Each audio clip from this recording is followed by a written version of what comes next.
What's up everybody, it's Critical. For years I've gotten emails asking me to tell more stories, so that's what I'm gonna do tonight. Cozy on up, pop a squat down by the fireplace, and listen to my nipples. Ashamedly, this tale isn't that old. It happened last year. After my long-term relationship ended, I had devolved into a socially inept husk. I had completely forgotten how to flirt or talk to females in a romantic way.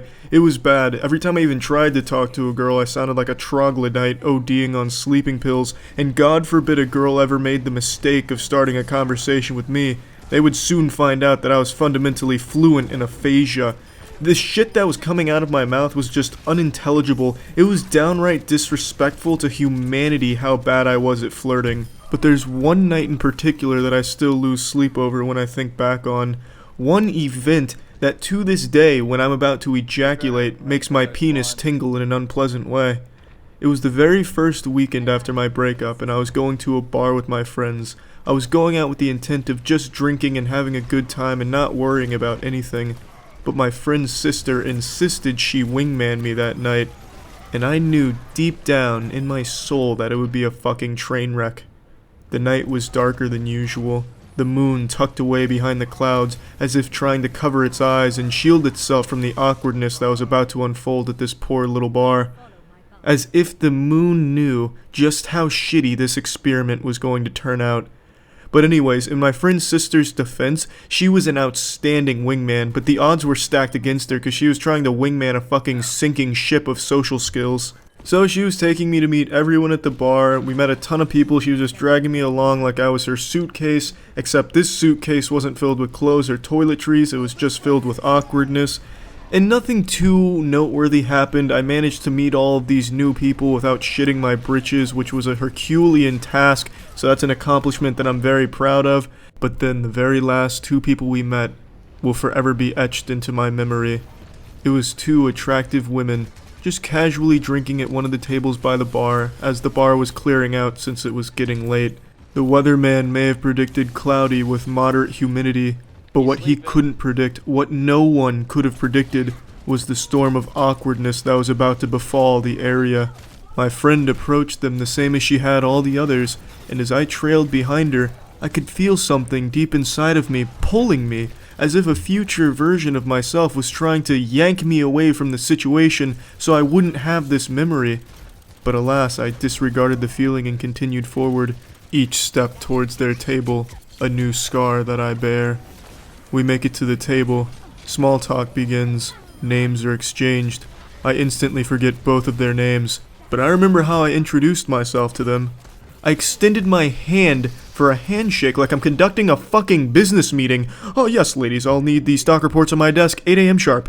But the worst part of this gesture is when they do oblige my handshake, I kung fu grip them. I grab their hands hard as shit. It's like that scene in The Predator where Arnold Schwarzenegger and Carl Weathers get in a handshaking competition. Oh, they got you pushing too many pencils. Well, I was pushing too much awkwardness right from the get-go. So yeah, suboptimal start, bit of a rocky beginning. Chalk that one up to nerves though, you know, that's excusable. So my friend's sister starts distracting one of the girls. Oh, do you go to UT too? What sorority are you in, this and that? Working under the assumption that I am not a bumbling goober and can handle a one-on-one conversation with the other girl. Rookie mistake. I absolutely could not handle that in any capacity. It was abysmal. I have no doubt. I can say with confidence that it is the worst conversation she had ever been a part of, and probably to this day is still the worst conversation she has ever been a part of. With each sentence that I diarrheaed out, I could feel it getting more and more uncomfortable for the both of us.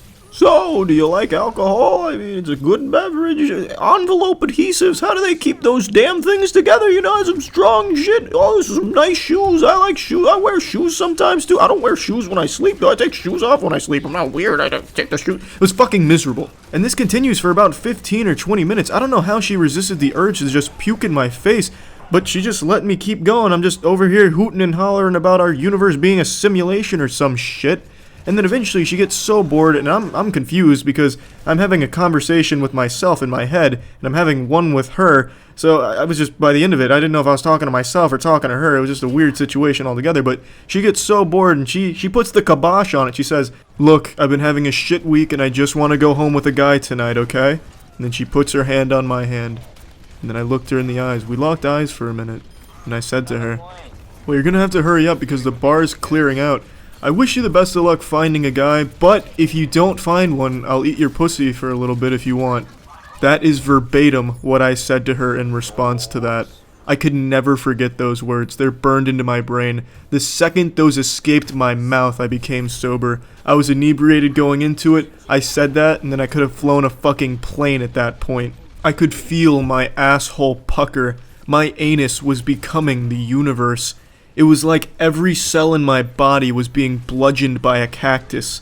For me, this was proof that whatever higher power or creator exists, they truly don't care about this world. Because if they did, they would have sent a fucking wild ice cream truck to take me out right then and there. And the look on her face, I will never forget it. It was a look of pure shock, confusion, and anger. Every emotion a human is capable of feeling, she felt in that moment. And then she pretended to get a phone call so she had an excuse to leave. That makes her a good person in my book, because what she should have done is say, "Hey, get the fuck away from me, you creepy homunculus," or something to that effect, because that's what I deserved. She was nice enough to actually make it seem like she just had something else to do instead of just telling me to fuck off, which she absolutely had a right to do because she had just put up with my ranting and raving for 20 minutes, and then I basically just rejected her to her face with my last little humdinger there. So to me, that woman is a hero. Now to make matters even worse though, my friend's sister and the girl's friend heard what I said. It's like the music in the bar just cut out and everyone stopped talking right before I uttered those words. But luckily, she never mentioned it because I'm assuming she erased it from her memory immediately after, so that way she would spare her mind the anguish of trying to comprehend what the fuck I was thinking when I said that. But yeah, so that's the story. It was by far the most uncomfortable situation I'd ever been a part of and created. I mean, I did both. I was both the participant and the orchestrator. So it was weird, but yeah, that's the story. That's it. See ya.